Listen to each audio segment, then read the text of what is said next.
안녕하세요. 오늘도 사연살롱을 찾아주셔서 감사합니다. 저는 30대 후반 전업주부입니다. 시어머니와 지금은 남이 된 형님 이야기를 해보려고 합니다.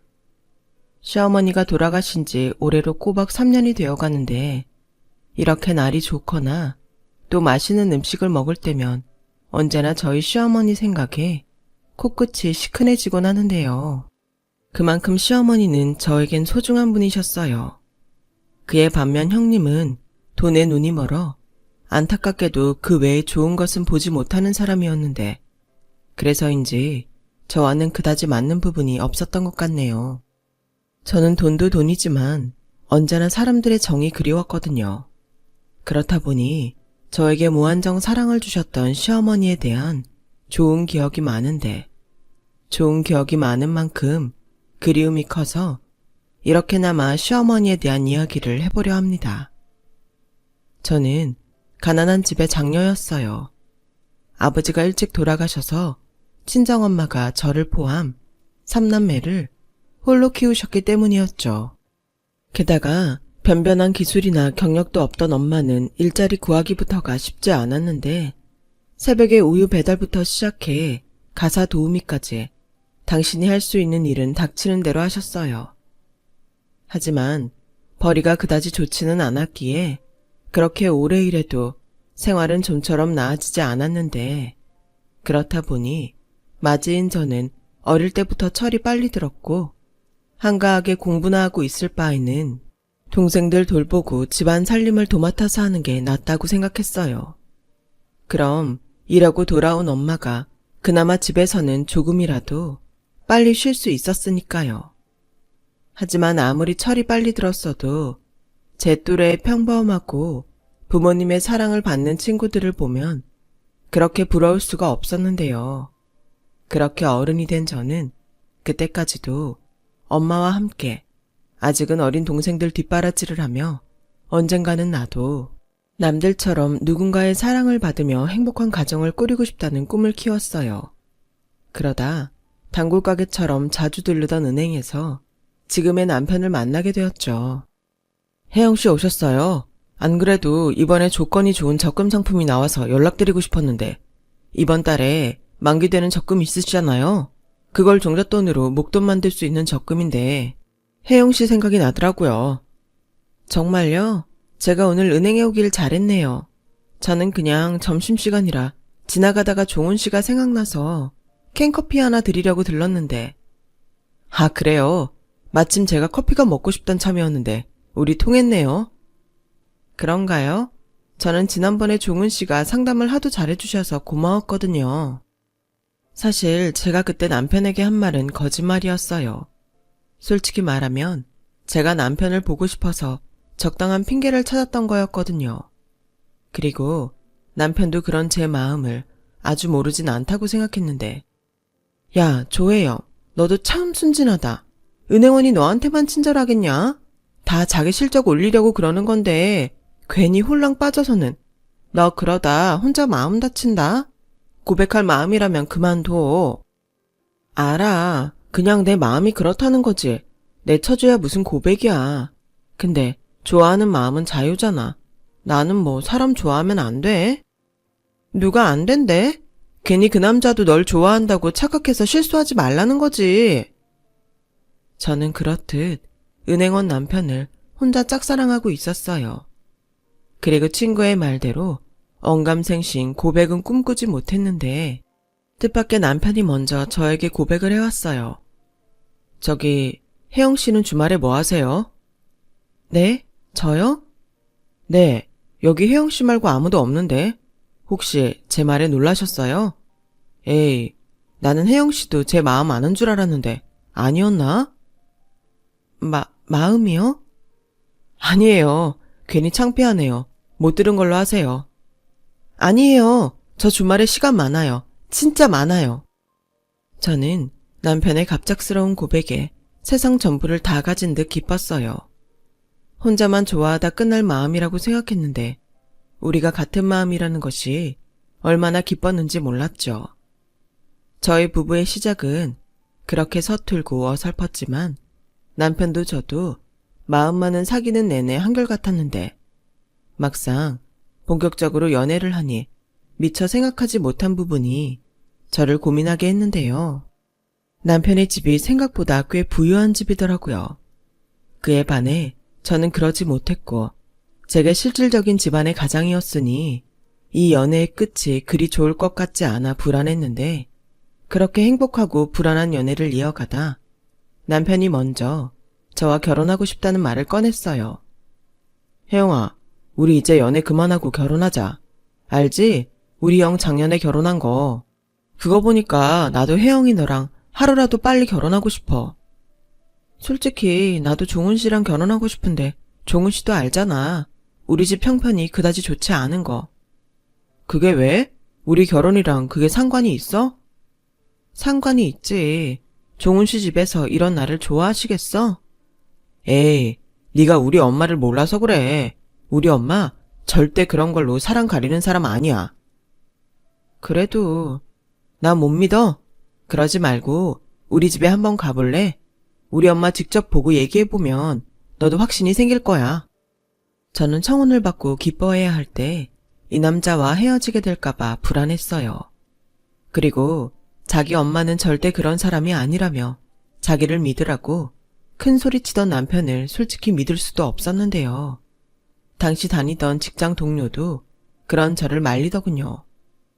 혜영아, 내가 먼저 결혼한 선배로서 말하지만 결혼 전 남자 말 다 믿으면 안 돼. 자기야 자기 엄마니까 잘 모르고 그런 소리 하는 거야. 그럼 어떡해? 싫다고 해?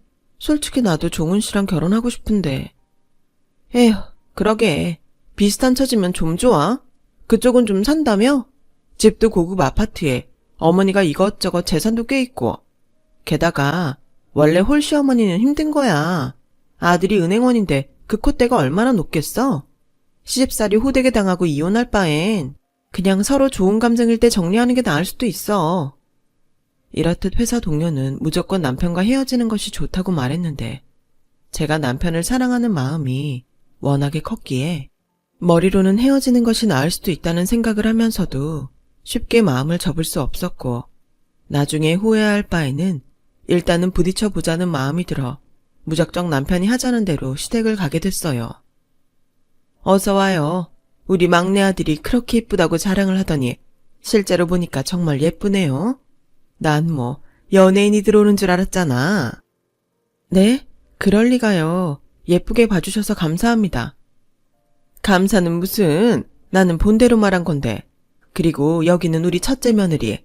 나중에 동서지간이 될 수 있으니까 내가 같이 보자고 불렀어요. 혹시 불편해요? 엄마, 내가 그러지 말라고 했잖아. 형수도 불편하고 혜영이도 불편한데. 도련님, 저는 괜찮아요. 이참에 도련님 여자친구도 보고 저는 좋은데요. 그거 봐라. 네 형수는 좋다고 하잖아. 그리고 원래 네 형수는 우리 집에 자주 오는데 내가 안 불렀어도 아마 왔을 거다. 맞아요, 어머니. 도련님, 그러지 말고 우리 나가서 같이 저녁 먹어요. 형은 오늘 늦는다고 했거든요.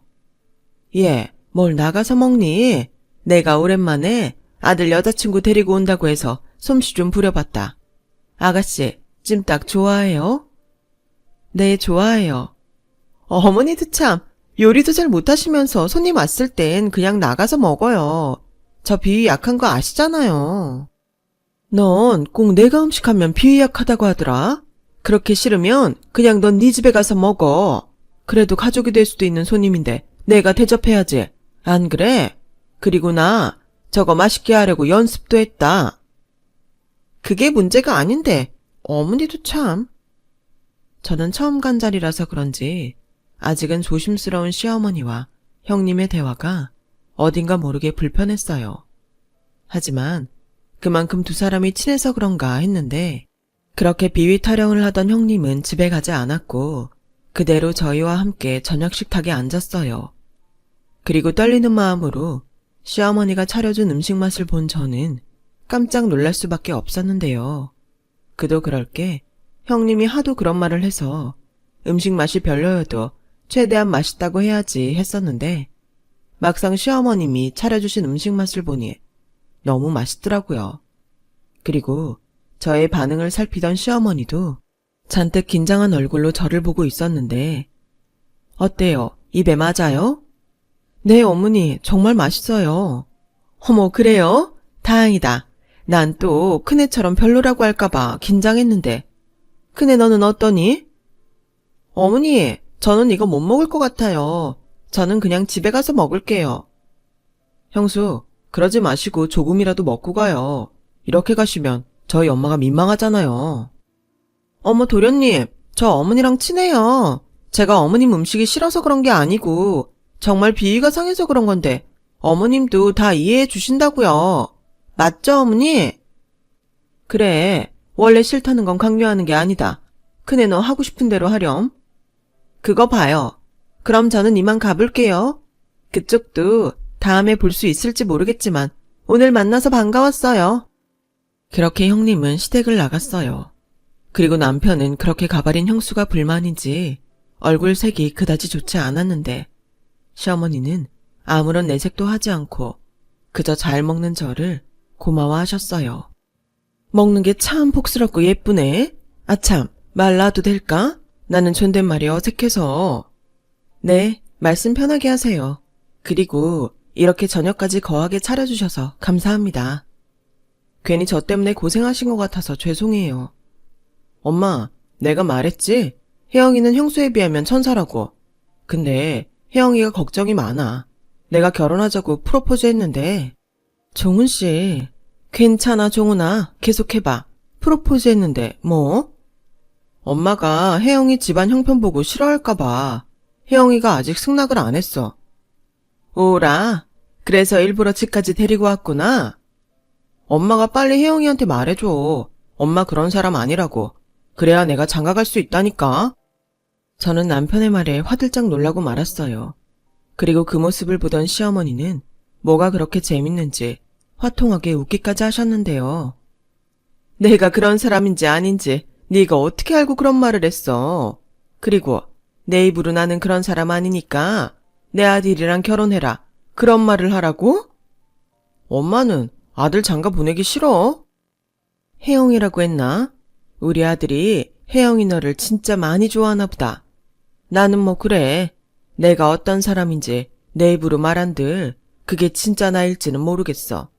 하지만 딱 하나 약속할 수 있는 건 네가 걱정하는 그런 이유로 널 싫어하는 일은 없도록 하마. 그건 내가 생각해도 좀 별로거든. 그러니 결혼은 너희들이 신중하게 생각하고 결정해. 나는 너희들의 결정에 따를 거니까. 단 결혼은 니들 힘으로 하는 거다. 네 형도 그렇게 결혼한 거 알지? 작게 시작해서 소박하게 살든 무리해서 노력하며 살든 그건 너희 몫이니까. 그것도 둘이 신중하게 생각해. 저는 솔직히 시어머니의 말에 감동했어요.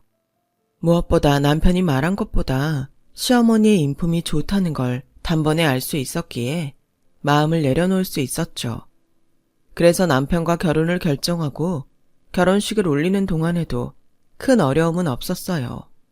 그리고 이젠 정말 가족이 된 저를 시어머니는 참 많이 예뻐해 주셨는데 그건 당신이 해준 음식을 제가 맛있게 먹기 때문이었어요. 어머님, 이 동치미 정말 어머님이 직접 담그신 거예요? 그렇다니까. 왜? 밖에서 사온 것 같아? 네, 이건 김치 장인이 만든 것 같아요. 가만 보니까 어머니 진짜 음식 잘하시는 것 같아요. 팔아도 될 만큼 맛있어요. 그러니? 나는 하도 큰애가 내 음식이 별로라고 해서 어디 내놓기가 창피했는데 너 정말 나한테 아부 떠는 거 아니고 맛있는 거 맞지? 그럼요. 제가 어머니한테 아부 떤다고 뭐 나오나요? 그리고 진짜 맛있지 않으면 제가 밥 2공기를 먹지 않죠. 요즘 다이어트 하는 중인데. 네가 무슨 다이어트를 해? 삐쩍 말랐구만. 아니에요. 요즘 어머님이 해주는 밥 먹고 저 5kg나 쪘어요. 이러다 종훈 씨가 저 살쪘다고 싫어하면 어떡해요? 어머, 자기 와이프 살쪄서 싫다고 하는 남자가 그게 남자니? 그 새끼가 그러기만 해? 너 나한테 꼭 일러라. 아주 홍구멍을 내줄 테니까. 이렇듯 저는 시어머니와 정말 잘 지냈는데요. 그렇다 보니 자연스럽게 형님과는 보이지 않는 거리가 생겼어요. 그리고 한 번은 형님이 시어머니가 자리를 비우신 틈을 타 이런 말을 한 적도 있었어요. 동서는 가만 보면 진짜 여우야? 어쩜 그렇게 아부를 잘 떨어? 전생에 친일파였나? 아니면 조상 중에 친일파가 있어? 네? 형님, 그게 무슨 말이세요? 어머, 이 와중에 눈치도 없는 거야? 그러니까 내 말은 적당히 하라고. 동서가 아무리 아부를 떨어도 장남이 먼저고 맏며느리가 먼저야. 괜히 헛물 켜고 맘 상하지 말고 적당히 해. 막말로 동서는 나한테 잘 보여야 하는 거 아니야? 뭐가 현명한지 잘 생각해봐. 형님, 저는 형님이 지금 무슨 말씀을 하시는지 정말 모르겠어요. 그리고 저는 어머님한테 아부 떤 적 없어요. 그냥 어머님이 해준 음식이 맛있다고 한 것뿐인걸요. 바로 그거야. 난 비위가 상해서 못 먹겠던데 동서는 잘만 받아 먹더라. 그럼 같이 있는 나는 뭐가 돼? 저는 솔직히 형님이 비위가 상한다는 말도 이해가 안 가요. 저는 맹세코 정말 맛있거든요. 이거 봐. 동서, 어머님이 음식할 때 손 씻는 거 봤어? 그리고 음식 만지고 행주 만지고 또 음식 만지는데 그 음식이 퍽도 위생적이겠다. 난 그래서 어머님 음식 안 먹는 거야. 저는 형님의 말에 깜짝 놀랐어요. 설사 형님의 말이 맞다고 해도 저는 정말 아무 상관 없었거든요. 그리고 그렇게 시어머니 음식이 비위가 상한다면서 저보다 시댁에 자주 오는 형님의 마음도 저는 도무지 이해할 수가 없었는데요. 그러다 제가 결혼하고 1년 정도 지났을 무렵 드디어 그 이유를 알게 됐어요. 동서, 요즘 어머님이랑 많이 친해졌지? 혹시 금고에 대해 뭐 들은 거 있어? 금고요? 아니요, 그게 뭔데요? 그게 있잖아. 에이, 듣는 것보다 보는 게 빠르지. 동서 이리 와봐.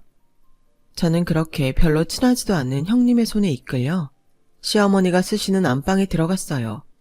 그리고 그곳 장롱 안에서 금고를 보게 됐는데요. 형님이 그 금고를 보여주고는 저에게 이렇게 말했어요. 내가 있잖아. 동서 시집 올 쯤에 우연히 이 금고를 봤거든? 근데 여기에 금괴랑 통장이 수십 개가 있었어. 그래서 내가 다음날에 우리 그의 생일이랑 도련님 생일이랑 돌아가신 아버님 기일이랑 해서 다 눌러봤거든? 근데 하나도 맞지 않는 거야. 혹시 어머님한테 뭐 들은 번호 없어? 번호요? 그런 건 없었는데요. 저는 여기 금고 있는 것도 오늘 처음 알았어요. 그래? 정말 모른다는 거지? 나중에 딴소리 하기만 해. 형님은 그렇게 저를 못 믿는다는 듯 한동안 미심쩍은 얼굴로 쏘아봤어요. 하지만 제가 진짜 모른다고 하니 실망한 얼굴을 하고서는 제가 묻지도 않은 금고 이야기를 하기 시작했는데요. 우리 어머님 돈 많은 건 동서도 알지? 그게 왜 많은 거냐면 시아버님 돌아가시고 보험금이 꽤 나왔나 봐. 게다가 어머님이 아는 사람 통해서 투자도 좀 하시는 것 같은데. 아무튼 우리 어머니가 현금 부자라는 소리지. 어머님이 혼자 있을 때 뭐 하고 계시는 줄 알아? 이거 열어서 통장에 있는 돈 세고 있다고. 아, 네. 반응이 그게 다야? 동서는 안 놀래? 동서 금고 있는 거 몰랐다며? 네, 몰랐어요. 그런데요, 어머님이 돈이 많은 게 제가 놀랄 일인가요? 그게 제 돈도 아닌데요. 동서는 순진한 거니 아니면 순진한 척하는 거니? 됐다. 아무튼 어머님이 저렇게 돈이 많지만 어머님 돌아가시면 결국 그 돈이 누구한테 가겠어? 전부 장남인 우리 그이한테 가지 않겠어? 아, 그러겠네요. 그러니 동서는 괜히 닥쳤던 개 지붕 쳐다보지 말고 나한테 잘해.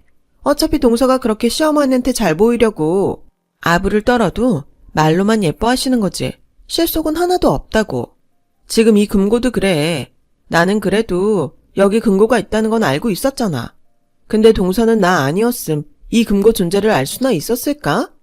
이게 다 맏며느리인 나한테만 넌지시 알려주신 거야. 일부러 금고를 살짝 보여주신 거지. 여기에 금고가 있으니 내가 없거든 맞은 네가 알아서 해라. 뭐 그런 거 아니겠어? 형님은 결국 저에게 그 말이 하고 싶었던 것 같았어요. 그리고 제가 금고에 대해 알지 못하고 또 금고 비밀번호를 모른다는 것도 꽤 흡족해하고 있었는데 제가 별다른 반응을 보이지 않자 쐐기라도 박듯 이런 말을 마지막에 하더라고요. 그러니 동서, 지금부터라도 나한테 잘해. 어머님한테 아부 떠는 거 차라리 나한테 하라고. 그럼 혹시 알아? 내가 유산 받고 동서한테 좀 떼줄지. 근데 형님, 자꾸 말씀 중에 어머님이 돌아가신다느니 유산 같은 말을 하시는데 그건 좀 듣기가 힘들어요. 어머님 지금 건강하신데 꼭 나쁜 마음 먹고 있는 것 같아서요. 어머, 지금 혼자서 착한 척하는 거야? 그래, 동서는 혼자 착한 척하다가 빈털터리로 살아. 나중에 후회하지 말라고. 저는 그날 그렇게 형님이 굳이 싫은데도 시댁에 꼬박꼬박 오는 이유를 알았어요. 그리고 그 이유를 알고부터는 형님이 더 인간적으로 별로였는데요. 더 별로인 건 저에겐 자기 속마음을 다 보이고는 뻔뻔하게 시어머니 앞에선 모르는 척 내숭을 떤다는 것이었어요. 하지만 그렇다고 한들 제가 시어머니한테 형님의 속내를 일러바칠 수는 없었죠. 괜히 저 때문에 집안 싸움이 일어나는 것도 싫었고 무엇보다 시어머님이 충격을 받을 것이 걱정되었기 때문이었어요.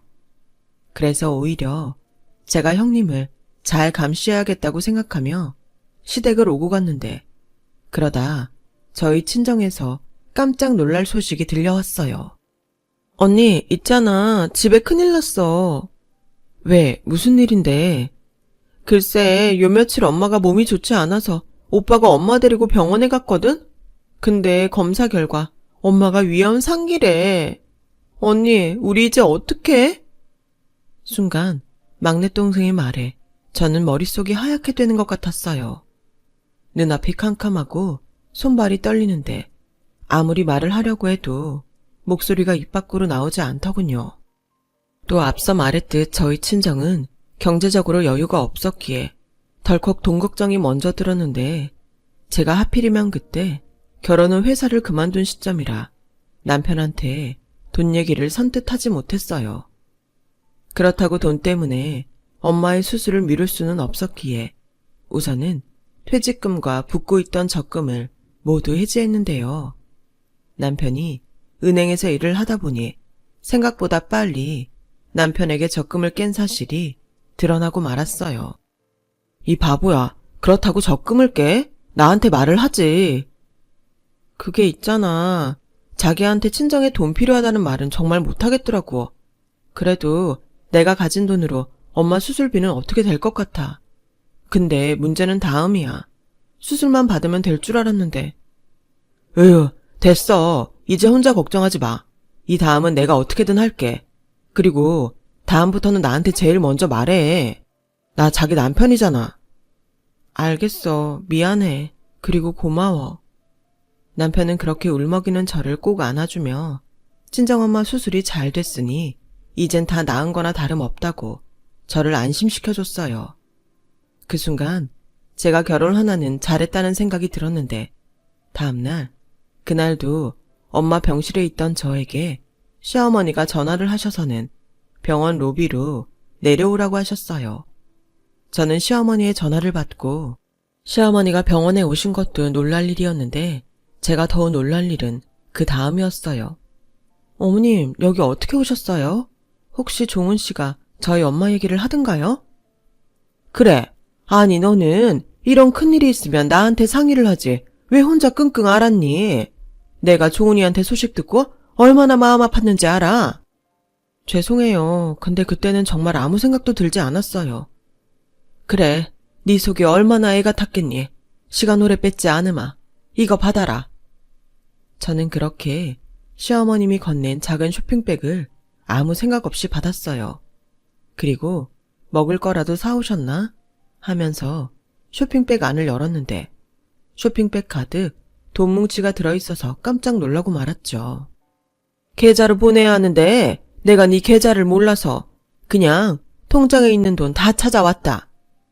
어머니, 그래도 이건 너무 많은데요? 많긴 뭐가 많아. 너 퇴직금에 적금 다 깼다며. 네 친정엄마가 그 사실 알면 얼마나 마음 아프겠니? 그리고 수술 끝났으면 항암도 해야 하고 네 동생들 아직 어리잖아. 그럼 생활비며 학비며 돈 들어갈 일이 태산인데 그 돈이 부족하지는 않으면 다행이지. 저는 시어머니의 말씀에 왈칵 눈물이 쏟아졌어요. 항상 집안에서 문제가 생기면 저 혼자 해결해야 한다는 그런 생각을 갖고 살았는데 남편도 그렇고 시어머니가 이렇게나 저를 생각해주니 저도 모르게 눈물이 쏟아지더라고요. 그리고 한동안은 그칠 수가 없었는데 그때 시어머니가 저를 꼭 안아주며 이렇게 말씀하셨어요. 많이 놀랐지? 엄마 수술 잘 됐으니까 금방 완치되실 거야. 지금은 울고 이따가 엄마랑 동생들 앞에서는 씩씩하게 굴어. 네가 맞이인데 든든하게 버텨야지. 근데 혜영아, 잊지는 마라. 네 뒤엔 종훈이도 있고 나도 있어. 그러니까 혼자 끙끙거리지 말고 언제든지 의지해. 며느리도 자식인데 네가 그러면 내 속은 어떻겠니? 언니, 정말 감사해요. 뭐라고 드릴 말씀이 없어요. 감사는 무슨? 가족끼리. 그리고 너 나랑 약속 하나 하자. 나한테 돈 받았다는 얘기 아무한테도 하지 마라. 종훈이한테도 하지 마. 이건 그냥 너랑 나랑 둘만 아는 비밀로 하자. 내 말 무슨 뜻인지 알겠지? 네? 그래도 어떻게 그래요. 이렇게나 많이 받았는데. 얘 좀 봐. 이러니 아직 네가 철이 없다는 거야. 이 돈 받았다고 종훈이한테 얘기하면 종훈이는 나한테 미안할 거고, 그리고 네가 네 엄마한테 말하면 사돈은 또 얼마나 마음이 불편하시겠냐? 환자는 마음이 첫째로 중요한데 불편한 마음으로 무슨 치료를 받아?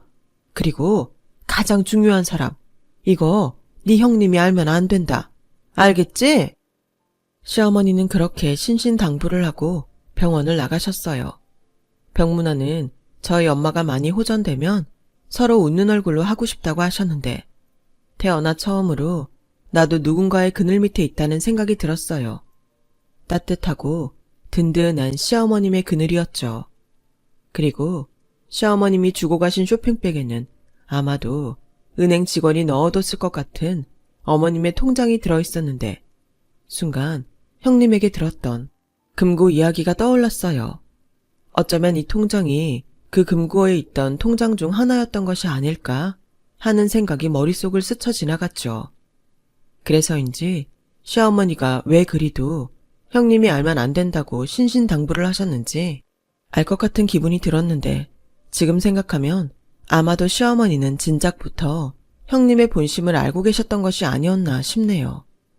아무튼 그렇게 시어머님이 주신 돈으로 저는 돈 걱정 없이 친정엄마의 병관호를 할 수 있었고 다행히 수술과 항암의 효과가 좋아서 저희 엄마는 상기라는 것이 거짓말처럼 빠른 회복을 보이셨는데요.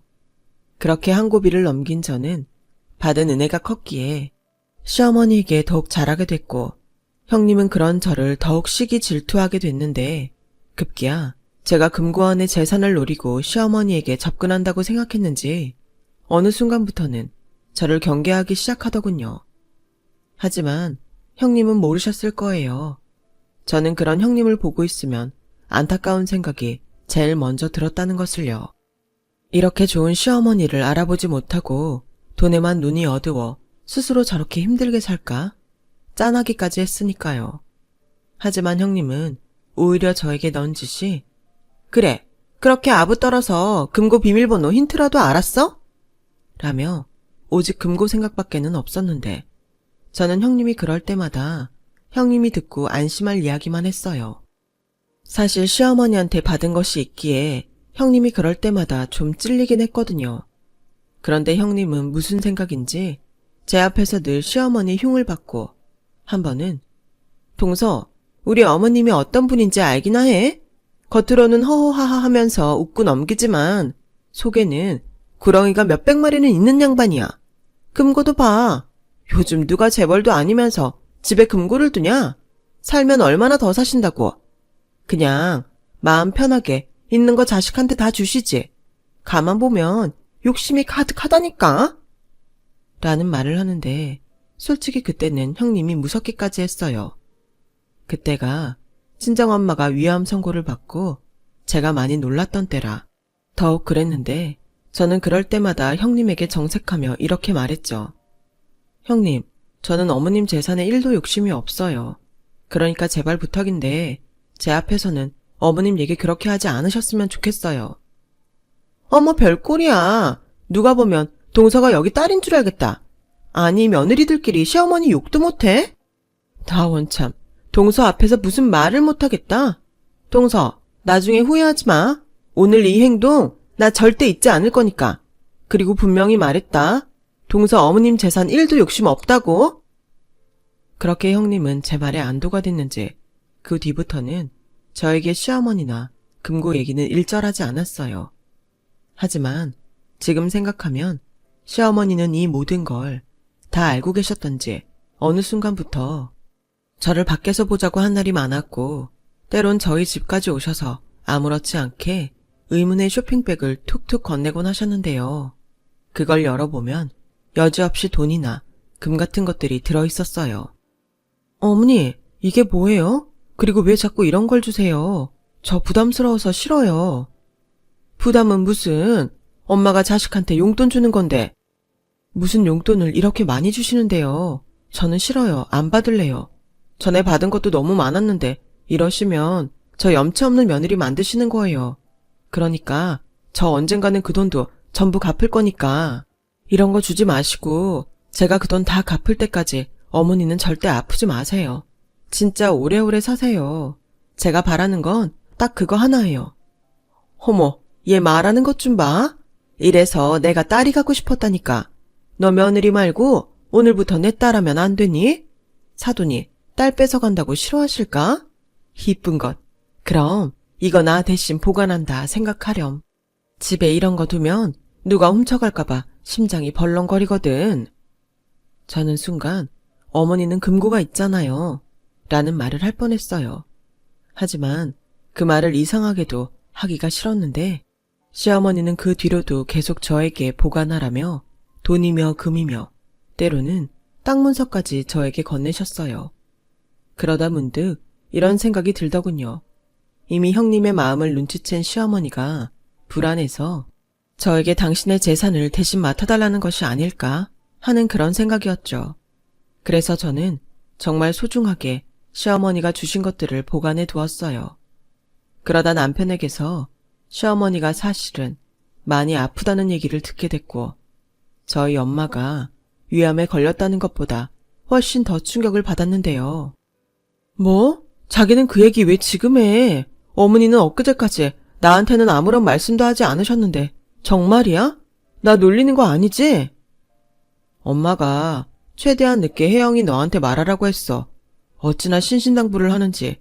차마 엄마 말을 안 들을 수가 없더라고. 근데 있잖아. 우리 엄마 원래부터 신장이 안 좋으셔. 내가 어릴 때 이식을 받긴 했는데 이제는 그것도 힘든가 봐. 저는 그제야 알 수 있었어요. 가끔 시어머니가 살이 찌신 건지 부었다고 생각될 때가 있었는데 그럴 때면 얘, 나 좀 살찐 것 같지 않니? 요즘은 물만 먹어도 그렇게 살이 찐다?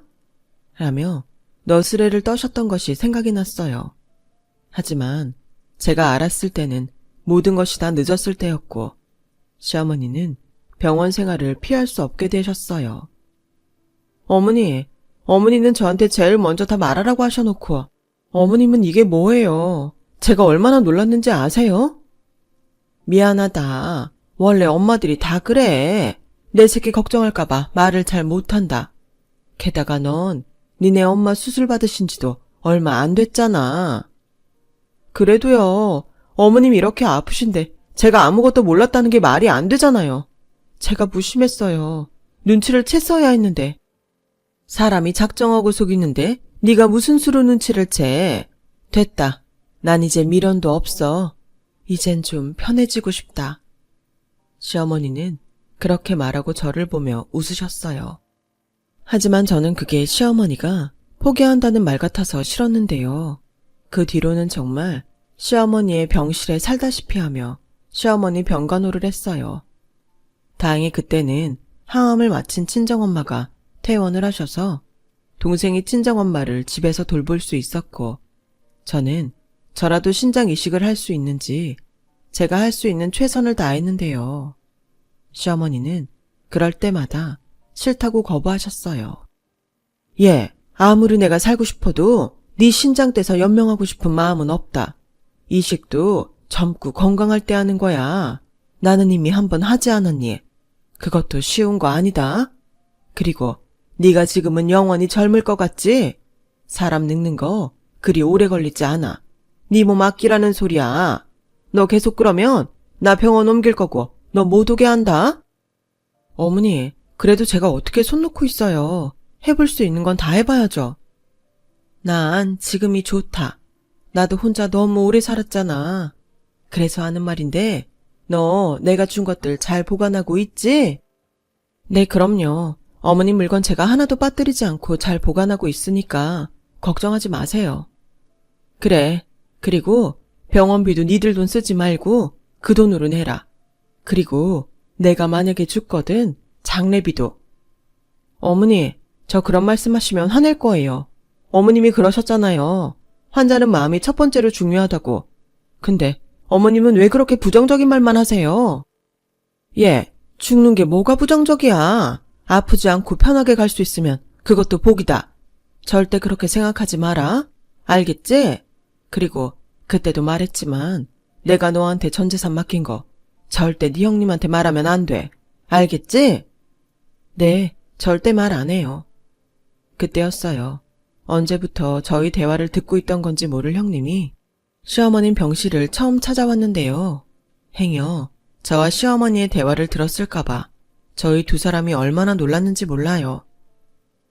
형님, 오셨어요? 어? 동서는 오늘도 여기 있구나.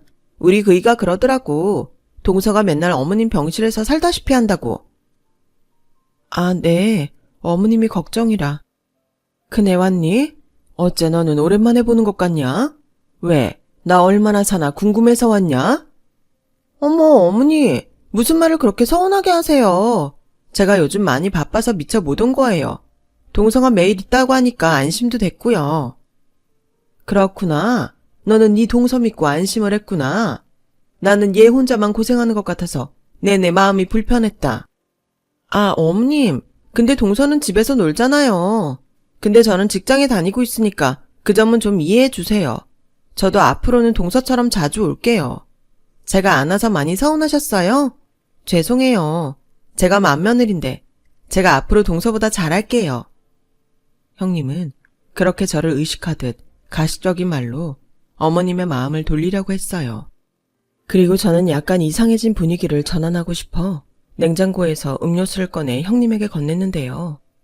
동서, 난 병원에서 뭐 안 먹어. 소독약 냄새나고 병원은 원래 각종 바이러스가 득실거리잖아. 그런 거 함부로 먹으면 큰일 날 수도 있어. 라며 제가 건넨 음료수를 냉정하게 거절했어요. 그때 생각했죠. 사람이 참 한결같다고요. 그리고 시어머니 또한 형님의 말에 인상을 찌푸리셨는데 제가 얼른 음료수를 벌컥벌컥 마셔버렸어요. 그 뒤로 형님은 자기가 말한 대로 시어머니 병원에 오는 날이 많았는데 병원에 올 때면 금고 얘기를 넌지시 흘렸고 그런 걸 봐서는 전에 저와 시어머니의 대화를 형님이 듣지는 못한 것 같아 저는 뒤에서 안도의 한숨을 쉬었죠. 아무튼 그 후로 형님은 줄곧 시어머니에게 금고 비밀번호를 물었어요. 처음엔 빙빙 돌려 말하더니 나중엔 자기가 답답했는지 대놓고 비밀번호가 뭐냐고 물었는데 시어머니가 이렇게 대답하셨어요. 큰애 넌 그게 그렇게 궁금하냐? 그럼요. 어머님이 이렇게 병원에 계신데 맏며느리인 제가 알고 있어야죠. 큰일 치를 수도 있는데 저도 어느 정도 준비는 해놔야 하지 않겠어요? 어째 너는 내가 죽기만을 기다리는 사람 같구나? 에이, 뭐든 미리미리 준비하는 게 나쁠 건 없죠. 저는 물론 어머님이 오래 사셨으면 좋겠어요. 진심이에요. 그래? 그럼 너한테 특별히 내가 그 금고 비밀번호를 알려주마. 그게 말이다. 내가 이 세상을 뜨는 날이야. 네? 그게 무슨... 내 동생이 내가 죽으면 그 날짜로 금고번호를 바꿔놓기로 했어. 그러니 너는 내가 죽거든 얼른 가서 그 금고 열어보면 된다. 이 말이야. 됐니? 헤이, 우리 어머니 제가 금고 비밀번호 알려달라고 해서 서운하신가 보다. 알겠어요. 어련히 알아서 주시겠어요? 저 기다릴게요. 동서, 나는 이만 갈 건데 동서는 여기 계속 있을 거지? 그럼 수고해. 형님 벌써 가시게요. 오신 지 30분도 안 됐는데. 허머 그랬어? 난 한 3시간 된 것 같았는데. 근데 어머님이 지금 나 때문에 마음이 불편하시잖아. 괜히 내가 있어봤자 도움이 안 될 것 같으니까 난 다음에 올게. 형님은 그렇게 자기야말로 마음이 불편한 채 병실을 나갔어요. 그리고 형님이 나가던 뒷모습을 보던 시어머니가 낮은 목소리로 혼잣말처럼 이렇게 말씀하셨는데요. 내가 저거 그 금고 보고 뒤로 나다빠지는 거 꼭 보고 싶은데 에이 그걸 못 보고 가네. 저는 시어머니의 말을 듣고 고개를 갸웃했어요. 모르긴 몰라도 그 금고는 아마도 텅텅 비어있을 거라고 생각했죠. 그래서 형님이 그걸 보고 뒤로 나자빠질 거라고 시어머니는 생각하신 것 같았는데 그 뒤로 형님은 시어머니의 병실을 찾는 일은 없었어요. 그렇게 8개월 정도의 시간이 흘렀어요. 언제나 병실에서도 유쾌한 모습을 잃지 않았던 시어머니는 한순간 건강이 나빠지더니 돌이킬 수 없게 되었고 그렇게 안타깝게 돌아가셨는데요. 그리 긴 시간을 함께하지 못했지만 저는 한없이 저에게 따뜻하고 많은 것을 베풀어준 시어머니가 떠나셔서 심한 우울증을 앓게 되었어요. 하지만 그런 저와 다르게 시어머니가 돌아가시던 날 금고문을 열어본 형님은 시어머니 말처럼 나자빠지고 말았다는데요. 텅텅 비어있다고 생각한 금고에는 가족들 앨범만이 덩그러니 있었다고 하더군요. 이 망할 할망구? 날 가지고 놀았어? 여기 있던 통장이랑 금괴 다 어디 갔는데? 혹시 요망한 동서가 벌써 빼돌린 거 아니야? 그렇게 길길이 날뛰던 형님은 슬픔에 잠겨 우울증으로 매일 울고 있던 저를 찾아와 어머님 재산이 다 어디 갔냐고 따지듯 물었고 저는 시어머니의 당부대로 아무것도 모른다고 잡아댔죠. 그 뒤 형님의 행동이 정말 가관도 아니었어요. 그렇게 돈 많은 척 쇼를 하더니 결국 다 뻥이었어? 앨범? 앨범이 뭐가 소중하다고 금고에 비밀번호까지 잠가놔? 사람 놀리는 것도 아니고 내가 비밀번호가 자기 죽는 날이라고 할 때부터 이상하다고 생각했다고. 설마 당신은 미리부터 알고 있었던 거 아니야? 당신 지금 뭐라고 하는 거야? 난 엄마한테 그런 근거가 있다는 것도 몰랐어. 그리고 그러거나 말거나 엄마 돌아가신 지 얼마나 됐다고 이 난리야? 당신이 그러고도 맏며느리야? 맏며느리 좋아하네. 이런 빈털터리지 맏며느리 줘도 안 갖는다. 됐고 어머니 아파트라도 팔아서 우리가 챙겨. 당신이 장남이잖아. 그럼 그 정도는 챙겨도 되는 거 아니야? 당신 그것밖에 안 되는 사람이었어? 그럼 그동안 우리 엄마한테 잘하려고 했던 것도 다 꿍꿍이가 있어서였네? 그래, 막말로 받을 건 받아야지. 당신 어머니 우리 결혼할 때 땡전 한 푼 보탠 것도 없으시잖아. 그리고 당신이 형제가 없는 것도 아니고 저 여우 같은 동서가 어머님 옆에 착 달라붙어서 가진 아양을 떠는데 내가 어떻게 가만히 있냐? 그때였어요. 원래 화도 잘 내지 않는 아주버님이 지갑에서 자기가 갖고 있던 돈을 모두 형님 얼굴에 던져버렸는데요. 그러고는 무서운 얼굴로 이렇게 말씀하셨어요. 네가 좋아하는 돈 가지고 내 눈앞에서 꺼져. 내가 지금껏 너 같은 미친년이랑 살았다는 게 소름 끼친다. 이혼해. 이혼? 그래, 이혼해. 그럼 아파트 팔아서 나 위자료 주고 이혼해. 그럼 되잖아. 나도 뭐 하나 건질 건 있어야지. 형수, 진짜 너무한 거 아니에요? 형수가 막말로 우리 엄마한테 뭘 해줬어요? 우리 엄마 비위 한번 맞춰본 적 있냐고요. 도련님, 그렇게 말씀하시는 거 아니죠? 아, 됐어요. 저는 저 챙길 거 챙기면 이 집하고도 아무 상관없는 사람이니까 다들 그렇게 하시죠? 저는 이 판국에 마치 자기가 받을 거 받는다는 듯 말하는 형님을 도저히 용서할 수 없었어요. 주방에서 물을 한 바가지 떠서 형님 얼굴에 부어버렸는데요. 동서! 이혼할 마당에 무슨 동서? 야, 넌 평생 안 늙냐? 결국 너도 네가 좋아하는 돈 때문에 비참하게 갈 거야. 내가 장담해. 뭐야, 너 지금 나한테 악담하냐? 너 우울증도 다 뻥이지? 어디서 쇼를 해? 막말로 친엄마도 아닌데 가증스럽다니까? 결국 저와 형님은 6탄전까지 버리고 말았어요. 그리고 제 손엔 형님의 머리카락이 한 움큼 쥐어져 있었는데 그날 이후 보다 못한 아주버님이 정식으로 이혼 소송을 내셨고 그렇게 형님은 땡전 한 푼 건지지 못하고 그대로 쫓겨나게 되었답니다. 저는 이런 일은 어디 드라마에서나 있는 건 줄 알았어요. 그런데 이렇게 가까이 이런 기막힌 일을 겪다 보니 아니 벙벙하기만 했는데요. 그러다 시어머니가 왜 그렇게 저에게 자신의 것을 보관하라며 줬는지 알 수가 있겠더라고요.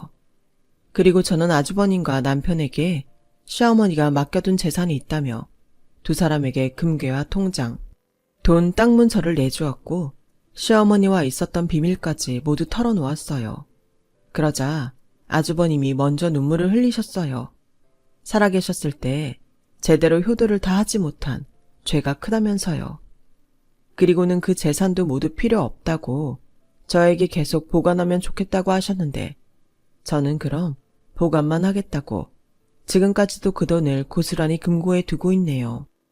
그리고 이혼한 형님의 소식을 아주버님을 통해 최근에 듣게 됐는데 정말 기가 막히게도 형님은 아주버님과 이혼 후 3개월도 되지 않아 재혼을 했고 그 집에서도 돈 타령을 하다가 버려지다시피 또 이혼을 당했다고 하더라고요.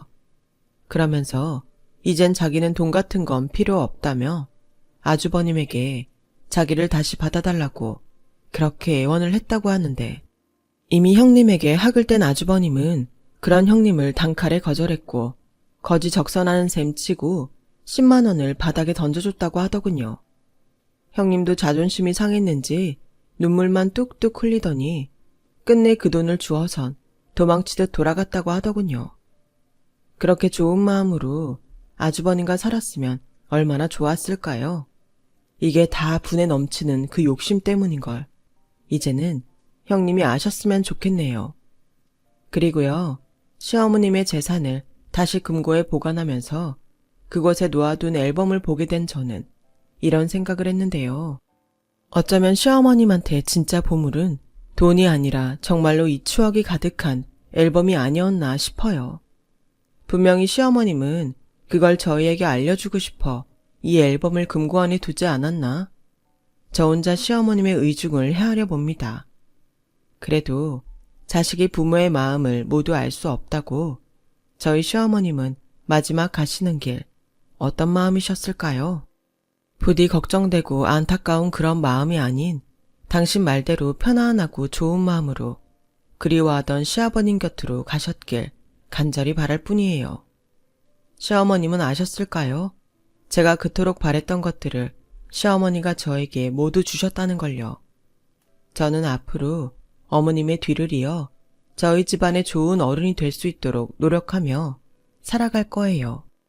그러기엔 아직은 많이 부족한 저겠지만 하늘의 어머님이 때론 따뜻한 햇볕으로 때론 시원한 바람으로 저와 함께 계실 거라 믿으며 저의 이야기를 마치겠습니다. 오늘따라 유난히 어머님이 저에게 처음 만들어주신 찜닭이 먹고 싶은 그런 날이네요. 지금까지 저의 이야기 들어주셔서 대단히 고맙습니다. 건강하시고 행복한 하루 되세요. 여러분, 사연 댓글에 응원과 현명한 조언 부탁드려요. 좋아요와 구독은 저에게 큰 힘이 됩니다. 오늘도 좋은 일 가득하세요.